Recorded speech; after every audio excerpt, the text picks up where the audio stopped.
The flat, windy grasslands of Kansas are a tough place to leave one's mark. Vast plains with stones to mark property lines. The spring burning of the prairie.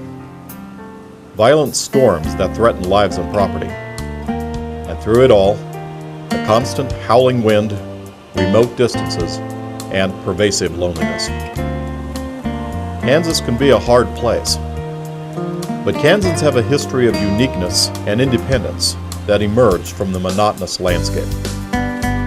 Join us on a trip down one particular long, straight road to meet the unique, the interesting, and the sometimes bizarre. Highway 54 becomes a two-lane road just before Kingman. It's the same mile after mile, except for a slight angle about Pratt. So instead of a direct westerly direction, we'll head slightly south. About 65 miles into our travel, we'll slip past Greensburg, once known only as home to the world's largest hand-dug well, but now remembered for an F5 tornado and a place that's rebuilding itself green. 10 miles west on Route 400, we come to Mullinville. It's a town like those we used to call a wide dip in the road. There's a cafe, a few houses, and a bank. Suddenly the scene changes. Appearing on the right is a row of whirling pieces of junk, like totems used to frighten the bad things, or maybe the good things. We slow down. How weird. A bird, a rooster maybe, with a sign that says Tuffy. A dog. Another rooster with taxpayer painted on it. Are all these totems someone's symbols of protection? Or hexes against something else? We remember something about these figures from somewhere. Was it Roadside America or Kansas Travel? Maybe it was Life in Southwest Kansas. No, wait a minute, it was the Wall Street Journal. Art collector Larry Meeker talked a bit about this strange collection. It was early one morning in the fall. I was traveling from Dodge City to Pratt for a business meeting. The sun had just come up and was casting a reddish light on this array of sculptures along the highway just outside Mullinville. I was intrigued by both the quantity and the size of the pieces, looking like sentinels along the road, warning people to stay away. My first thought was a kinship with the Indians who encountered wagon trains as they ventured across the prairie. And I also thought perhaps there was a sense of purpose and destination behind the artist himself. One of the pieces that stood out to me in those first few moments was a swastika on one piece. And as I neared the end along the highway of this row of sculptures, the gravel road turned to the opposite direction. As I turned to leave to make my meeting time back in Pratt, I noticed a sign hanging on the fence, and it said, "Warning, all fly-by-night iron cutters and salvagers, keep your butts off this property." It was certainly my invitation to return, as I did about a year later. Maybe Larry Meeker had something. Not everyone thinks that this is art and not junk. Dr. Allison Smith, Associate Professor of Art History, also had an encounter with the figures along the road. When I first met M.T. Liggett, I was on a JCCC-sponsored trip, and we pulled up along the side of the highway and got off the bus. And when I was walking toward his work, I was just amazed at the vitality of the sculptures. They seemed alive, that just hundreds of creatures lining the highway. And as I was standing there in wonderment, really, looking at all of these fabulous kinetic sculptures, I was taken off guard a little bit because suddenly a giant rusty old pickup truck swerved and stops right in front of me. This huge man leans out the window and he looks right at me in this gruff expression, this deep voice, and says, "Well, what do you think of those? Because I'm the one who did all that crap." M.T. Liggett was the big man in the white pickup who startled Dr. Smith. It seems as if Liggett wants the world to see him as a gruff, difficult, and radical person. He delights in creating dissatisfaction, is a master provocateur who seems genuinely angry with the world, and in general enjoys making people squirm. In 1997, the New York Times ran an article describing Liggett as a prairie philosopher, folk artist, and supremely disgruntled citizen whose metal garden represents populist rage.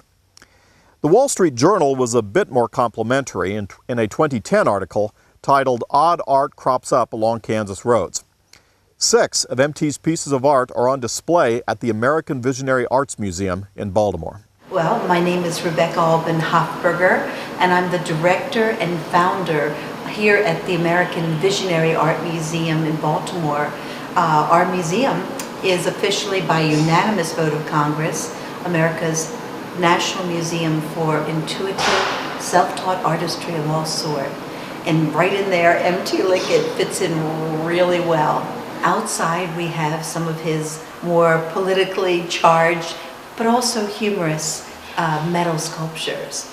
Even though it's obvious that M.T. Liggett feels passionately about issues of governance and local politic and national politic and beyond, he uses his keen sense of humor to laser-like, not just cut the metal, but to be able to introduce a new thought, a fresh insight to the rest of us.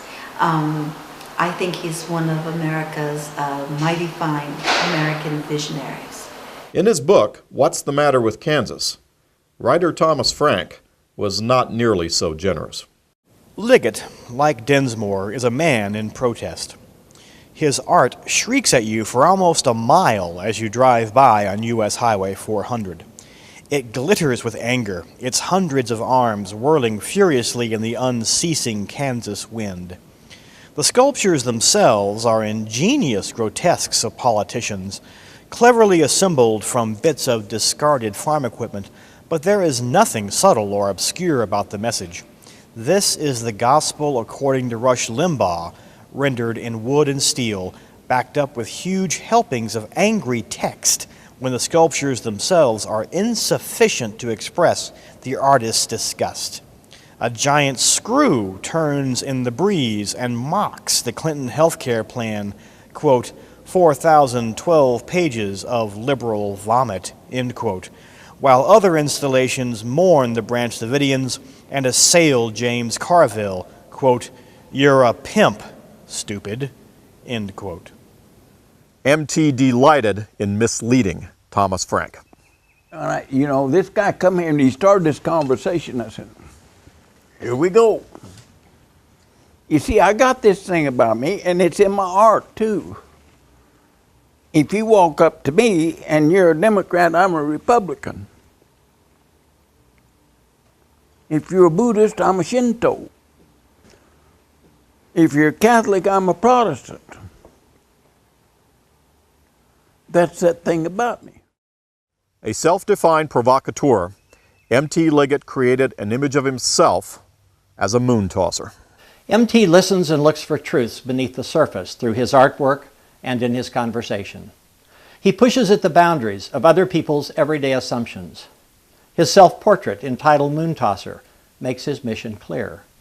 It is dedicated to artist Clyde Angel, who has helped inspire M.T. Liggett to be his own person and to speak his own mind, even amidst such local consternation. The Moontosser challenges us to reconsider the nature of something that we have long believed in, the moon, as we examine our circumstances and look to the future. Tossing our assumptions and looking objectively at ourselves or our communities is not easy. In days of old, court jesters were among the few who dared publicly to challenge common assumptions. But the power of the court jester, like the joker in a deck of cards, wields much influence. There's no question that MT throws to the rest of us unusual perspectives about common things, like the moon as a disk, and consequently causes us to understand differently the ordinary, such as love, divorce, political missteps, and moral issues. His totems and his twist of words provide a unique focus, although MT does not shy away from disagreement. Recently, he spent an afternoon with us talking about his politics, his childhood, and his art. You know, old Bill Clinton, I really rode him hard. The reason I like Bill Clinton so much was everybody said he was a ladies' man, you know. Well, he was, you know, and if Bill Clinton got next to your wife or your girlfriend, that's your fault. If I've got me a good-looking, honey-haired enchantress, you don't think I'm going to let Bill Clinton get a shot at her? That would be my fault, not his. Well, I've got Bill Clinton up down there because he was one hell of a politician. He really was. But all you had to do is follow that bastard for 15 minutes and he had your story doing something. This guy Bush, it took us 250 years, but we finally elected an asshole. Well, Bush is nothing. You can draw a straight line of dirt. There's no way you can do a piece of art on Bush because there's nothing there. You see, he does nothing for an artist, except, you know, but Bill Clinton was always doing something. And Hillary, I jumped on her. I got her on a swastika, and I got Al Gore down there, and Dick Cheney and all those guys. But what the people in this community get all confused about is they think a lot of this stuff is about them. It's not. MT's interest is not just national politics, but also state politics. Why in the hell we need to go and get that bunch of goddamn mental midgets, and every year or two they gather in the state capital of Topeka and they make a bunch of damn foolish mugwump laws. You read Upton Sinclair's book. It's a bunch of mugwump laws that mean nothing, that create more problems for the people. Is this gay business. You know, Kansas had an election on gay marriage, and the only one that voted for gay marriage was Douglas County, right?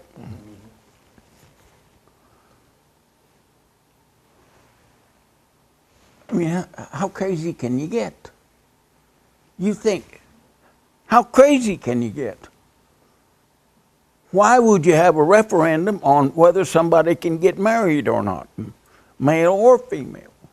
And we had a vote, and so I put up a sign. Support gay marriage, and the spray paint business went up in Kiowa County. The Support Gay Marriages sign was only one irritant that MT threw at Mullinville residents. That's right. We got the elitist bourgeois. We got the most intelligent people in the whole planet right here. That's why the town's such a success. It went from 500 population when I was a kid to nothing, huh? Are these particular people? You grew up in this country? I grew up on in the same shack house right up there on that hill. That pasture used to be part of it. This part did, but just that one. That's where you were born? Yep. See, my grandfather come through here in 1882, and he come back in 86, and then the rest of the family moved out from Missouri. And my great-grandfather, John Dillard, had this thing up there, and they were thrashing wheat in 1895, and this liveried buggy showed up from Kinsley, Kansas. There wasn't any roads. Right. And it showed up down there, and there was a young maiden on this liveried buggy.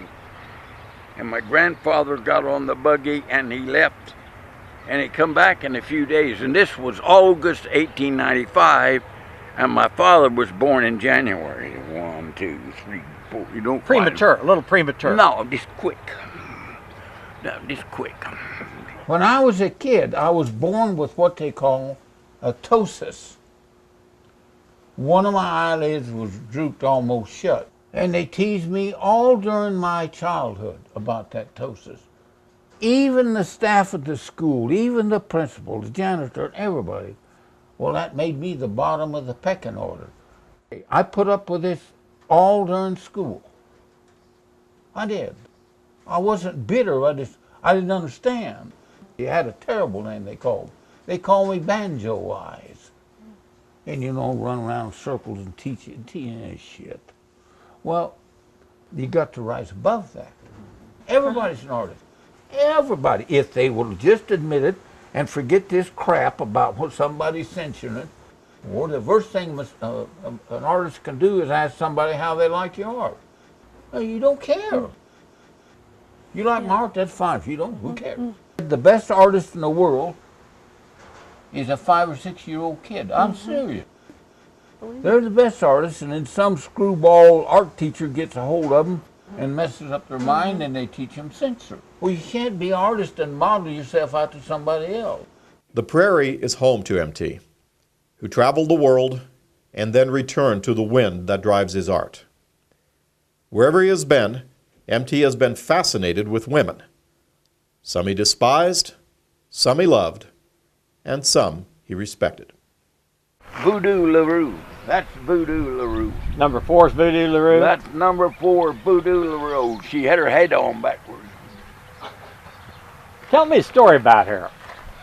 Well, from the time I met her till I haven't seen her anymore, it just didn't go too well between us. What happened? Well, she said I fathered that I caused her to conceive a child. And? She took me to court.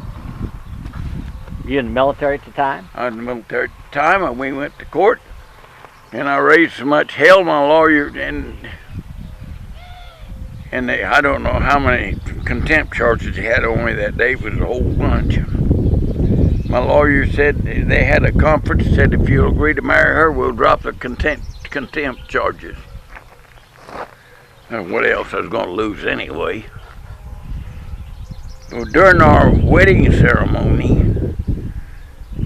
Is this after court or after during court? Right after court. When it was over, the judge said she'd marry us. I said, well, I figured I got 3 days on this blood thing. But she waived that. Wait on blood. Yeah, you got to get the blood test. Well, she waived that. So we had the wedding ceremony, and my lawyer and 2 other people there were witnesses. And so she went through the ceremony. In court? Right, no, Right in her chambers. Okay. So, right at the end of the ceremony, the old judge said, you may now kiss the bride. And I said, I ain't kissing that bitch. Boom. Oh, my lawyer just run away. Did that begin a divorce proceeding? Well, yeah, so she took off. I haven't seen her since. Since the wedding day? No, I haven't seen her. So how'd you manage to get divorced? Got her on desertion. She took off. That's one of the saddest tales of my life. God, I love that woman. I met her in Madrid, Spain. And we met on the steps of the Zurbana Hotel in Madrid. And she was in Madrid to catch that fast train to Lisbon, Portugal. And we met. And we spent 3 solid days together. God, that was fantastic. And I was supposed to meet her on that promontory they built down in Cadiz on the Med Sea. They built this promontory out there. And I was supposed to meet her on the promontory in 6 weeks. We set the date, time, and everything. And Franco kicked me out of Spain. The answer to that one's down there. But anyway, so I spent lots and lots of money trying to find her because I know we loved each other, and that's the way, but it's gone. I always thought maybe someday I'd see her again. I wished I could, but that's gone. After Dr. Smith got over her shock of the big gruff man in the rusty white pickup, they developed a real friendship. And as he does for many of his friends, MT created a totem of Allison Smith. You're a beautiful woman, huh? Thank you. I'm not a lecherous old man, but I like good-looking women. go in here, we'll get the two out. Now that is the antithesis of balance. Everything on there is what she ate. Okay? Okay. That's why I built it that way. I don't know for sure, but I doubt if she's got nipple rings that big. And I doubt if she's got jewels on the end of her hooters. But see, then you make it that way to be the opposite. Where are you guys from? Johnson County Community College. That's what I thought. Well, you come up to my studio when you get done messing around. Will do. Absolutely. Are you in the Guinness Book of World Records? No, I'm not interested in crap like that. Oh. I'm going to give it. Everything I own, I'm going to give it away. And I hope that the check I write on the day I die bounces. When you go through this life, there's only one thing you got to remember. The only thing you're going to leave behind is what you've given away. I'm the most generous son of a bitch in all of Kansas. And I always go with this philosophy. I can't make you mad. Only you can make you mad. I get a lot of these people come through here that are these right-wing evangelist type people. See, they come through here and they start their crap. They're a right-wing and I'm a Catholic. What are you when the Catholics come by?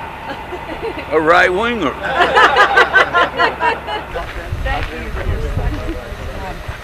Just do it right. See, here's the way you do it. MT can take a joke as well as give one.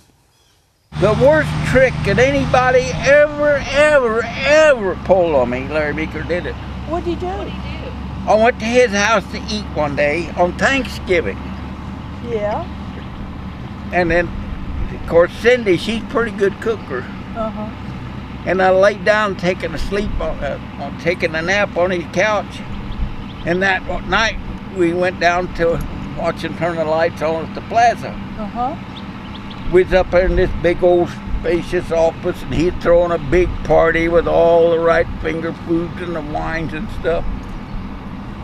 I had to use a handkerchief, and I pulled it out, and there's one of the napkins, silk napkins, or, you know, them fancy napkins off his dinner table. Yeah. Whoa, he saw that and just, oh my God, he just throwed a fit. Well, what are you going to say? What did you say? Nothing. Anything I'd have said made it worse. Yeah. So next Christmas, I was up there for his Christmas Day dinner. And they were sitting all the guests. And he took me to my plate, and there it was, a paper plate with plastic knives and forks, and a paper towel for a napkin. The farm boy Marvin Thomas Liggett left the Kansas plains for the Navy at his father's command. The boy grew and experienced the world. Eventually he came back to the place where the wind never stops and the landscape provides a canvas for a parade of totems. The farm boy became the storyteller. And now MT provides the walk down a mythical lane where totems and icons each have a story to tell. MT shares them all, mostly those he likes, but a few he'd never like to encounter again. These images, created by the Moontosser, force the careful visitor to see art with a new perspective. When you visit, you're likely to hear of Clinton's transgressions, MT's lawyer, a lovely girl in Mexico, and a fish for some little girls who wanted their own totem. This parade of figures, mythical characters, and weird signs are supported by windmills and flags. My favorite thing to build is windmills. Put behind that art. Now I got flags, I got windmills. And I still make the same mistake on windmills once in a while. It takes more to balance a windmill than it does to make it. You cannot forget that the Kansas wind in western Kansas is totally relentless. It never backs up. Sometimes I've gone and put them up. Anyway, guess what? They're laying in a pile. And I stand in there and I work until I balance that thing. Yeah, I enjoy that towns because you got to make them just as perfect as you can. Fueled by the wind, they add the kinetic energy that brings the pieces to life. Anybody can create a figure, but Liggett is the master creator of windmills that drive the stiff metal pieces. This is art, skill, tenacity, and the eternal Kansas landscape.